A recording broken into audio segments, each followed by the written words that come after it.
안녕하십니까. 박완신 교수입니다.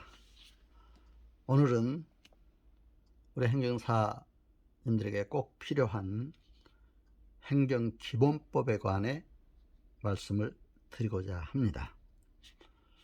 행정기본법 추진 배경과 동기를 보면은 정부는 국민과 기업이 삶과 경제 현장에서 겪는 어려움을 적극적 발상으로 해소하는 문제 해결자가 돼야 합니다. 그래서 국민 불편을 개선하는 사안마다 수백 개의 개별법을 정비해서 문제를 해결할 것이 아니라 일반적 원칙적 규정을 통해 문제를 일괄 해결하는 방안에 대한 근본적인 고민을 하다가 행정기본법 제정을 하게 된 것입니다. 특히 행정법령은 국토, 환경, 복지 등 국민 생활과 기업 활동에 중대한 영향을 미치는 핵심 법령이나 민사, 형사, 상사 등의 분야와는 달리 법 집행의 원칙이나 기준이 되는 기본법입니다. 그런데 이 기본법이 하나로 통합된 법이 없어서 행정기본법이 나오게 된 것입니다. 특히 국가법령에는 5천여 개 법이 있습니다. 그 중에 4,600여 건 이상이 행정법령에 해당합니다. 그래서 이러한 명문화된 법 집행 원칙의 부재는 법치행정과 적극행정에 장애가 되고 국민의 행정의 법 집행을 예측하거나 신뢰하기 어려워서 빈번한 행정쟁송의 원인이 되기도 했습니다. 또한 신고, 인허가, 의제, 과징금 등 공통제도가 수백 개의 법률에 각각 달리 규정되어 행정의 형평성이 저해되고 국민이 혼란스러워한다는 비판도 지속이 됐습니다. 그래서 법제처는 법 집행의 원칙과 기준을 제시하고 개별법상 공통 제도를 체계화하는 등 행정작용의 전반을 종합적으로 규율하는 행정기본법 제정을 관계 부처와 합동으로 추진해 왔습니다. 추진 경과를 보면은 행정기본법 제정 계획이 국무회의에 2019년 7월 2일 날 보고가 됐습니다. 그리고 행정법제 혁신자문위원회가 2019년 9월 5일 발족이 돼서 위촉이 됐습니다. 그리고 행정기본법안이 입법 예고됐습니다. 2020년 3월 6일부터 2020년 4월 25일까지 기간 입법 예고가 됐고 번역별 공청회 3회를 했고 관계기관 설명회 1회 이렇게 한 바 있습니다. 그리고 2020년 6월 22일부터 6월 30일까지 재입법 예고가 됐고 또 추가 입법 예고가 된 바 있습니다. 그렇게 해서 행정기본법안은 국무회의에 2020년 7월 7일 상정이 됐고 정부안이 국회 2020년 7월 8일 날 제출이 됐습니다. 그래서 이 법제사법위원회, 국회 법제사법위원회 전체회의 상정이 2020년 9월 21일 날 상정이 됐고 행정기본법안이 법제사법위원회 수정 가결된 것이 2021년 2월 25일이었습니다.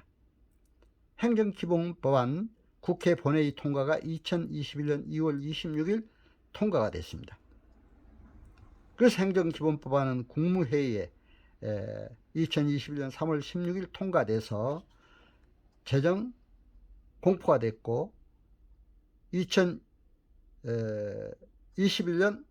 9월 24일 6개월 후에 시행되도록 이렇게 됐습니다. 이제 행정법의 이러한 기본법의 원칙을 보면은 국민의 권리 보호에 중요한 역할을 하는 신뢰 보호의 원칙, 비례의 원칙, 부당 결부의 금지의 원칙, 행정의 원칙을 명문화했습니다. 적극 행정의 토대를 강화한 것입니다. 그리고 불합리한 규제 개선을 위한 공직자의 행정의 적극적 추진을 규정을 했고 현실에 맞지 않거나 불합리한 규정은 수시로 점검, 정비, 입법, 법집행의 원칙, 기준을 제시하게 됐습니다. 신고의 효력 시점도 명확하게 규정을 했습니다. 그리고 법령 시행 시 구법 또는 신법의 적용 여부에 대한 기준도 제시했고 개별법상 공통제도 체계화 및 절차를 간소화했습니다. 그리고 인허가, 의제, 과징금 등 개별법에 산재된 제도는 통일적, 체계적으로 규정하고 복잡한 절차는 국민 입장에서 간소화하게 됐습니다. 이러한 행정법의 기대 효과는 법치행정의 완성 및 국민의 권리보호를 강화하고 적극 행정을 구현하는 데 그 효과가 있다고 하겠습니다. 특히 4차 산업혁명 및 규제 혁신 촉진을 위한 법안이라고 볼 수 있고 행정법 체계를 효율화하는데 만족도 조사에서 이렇게 나오고 있습니다. 그럼 이러한 행정기본법의 구조는 어떻게 되어 있느냐? 40개조 부칙 7조로 구성이 되어 있습니다. 1장 총칙에서는 목적 및 정의 등이 규정이 되어 있습니다. 목적에는 이 법은 행정의 원칙과 기본 사항을 규정하여 행정의 민주성과 적법성을 확보하고 적정성과 효율성을 향상시킴으로써 국민의 권익보호에 이바지한다고 이렇게 되어 있습니다. 2조 정의에서는 각종 법령이나 법률 이런 거에 대해서 규정을 한 바 있습니다. 그리고 이제 2절에서 기관에서 특히 우리가 이제 알아야 될 것은 행정기관에 관한 기관의 계산에 관하여는 이 법 또는 다른 법률에 특별한 규정이 없는 경우를 제외하고는 민법을 준용한다고 이렇게 되어 있습니다. 그러니까 우리 행정사는 민법도 알아야 되겠죠. 민법에 이러한 법률 원칙과 기관 계산 또 민법의 법률행위가 행정행위에 같은 맥락이 있다는 것도 이렇게 알아야 됩니다. 또 이제 행정법의 원칙이 아까도 말씀드렸습니다만 법치행정의 원칙, 행정작용에 법에 위반돼서는 안 된다는 것이 8조에 규정이 되어 있습니다. 9조에는 평등의 원칙이 규정되어 있습니다. 행정청은 합리적 이유 없이 국민을 절대로 차별해서는 안 된다. 이렇게 규정하고 있습니다. 제10조의 비례 원칙입니다. 행정작용은 다음 각호의 원칙에 따라야 한다. 행정 목적을 달성하는 데 유효하고 적절할 것, 행정 목적을 달성하는 데 필요한 최소한에 그칠 것, 행정작용으로 인한 국민의 이익 침해가 그 작용에 의도하는 공익보다 크지 아니할 것, 이렇게 비례 원칙을 규정하고 있습니다. 11조에서는 성실 의무 및 권한 남용 금지의 원칙을 규정하고 있습니다. 행정청은 법령 등에 따른 의무를 성실히 수행해야 한다. 행정청은 행정 권한을 남용하거나 그 권한의 범위를 넘어서는 절대로 아니 된다. 이런 규정을 하고 있습니다.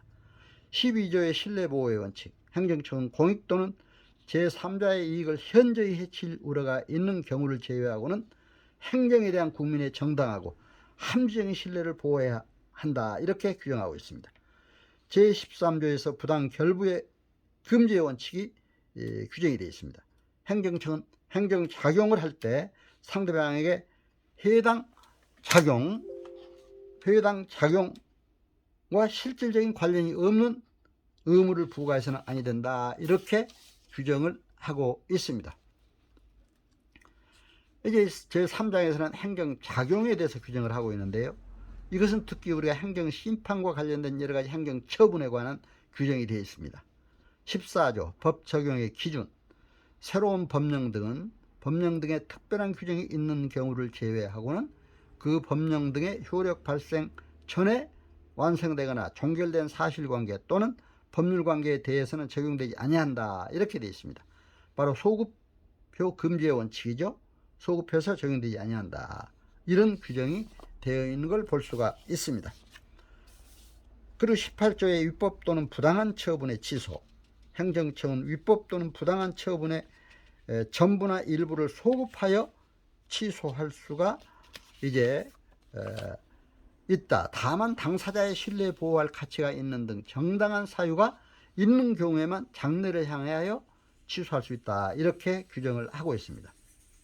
제19조에 적법한 처분의 철회가 규정이 되어 있습니다.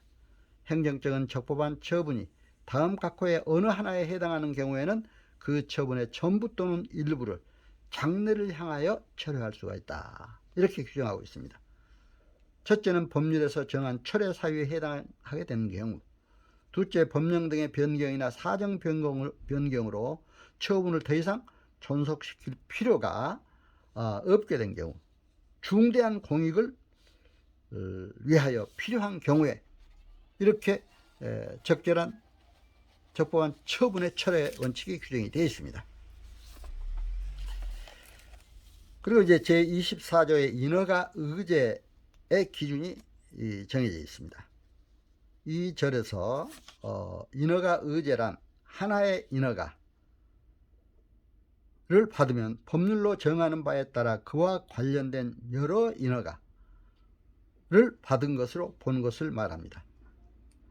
인허가 의제를 받으려면 주된 인허가를 신청할 때 관련 인허가에 필요한 서류를 함께 제출해야 합니다. 다만 불가피한 사유로 함께 제출할 수 없는 경우에는 주된 인허가 행정청이 별도로 정하는 기간까지 제출할 수 있다, 이렇게 규정을 하고 있습니다. 그리고 이제 제3절 공법상 계약에 관한 규정이 있는데요. 제27조 공법상 계약의 체결, 행정청은 법령 등을 위반하지 아니하는 범위 내에서 행정 목적을 달성하기 위하여 필요한 경우에는 공법상 법률 관계에 관한 계약을 체결할 수 있다. 이 경우 계약의 목적 및 내용을 명확하게 적은 계약서를 작성해야 한다. 행정청은 공법상 계약의 상대방을 선정하고 계약 내용을 정할 때 공법상 계약의 공공성과 제3자의 이해관계를 고려해야 한다, 이렇게 규정을 하고 있습니다. 제4절에서 과징금에 관한 기준이 규정되고 있습니다. 제28조 과징금의 기준, 행정청은 법령 등에 따른 의무를 위반한 자에 대하여 법률로 정하는 바에 따라 그 위반 행위에 대한 제재로서 과징금을 부과할 수가 있다, 이렇게 되어 있습니다. 그리고 이제 행정상 강제가 30조에 규정이 되어 있습니다.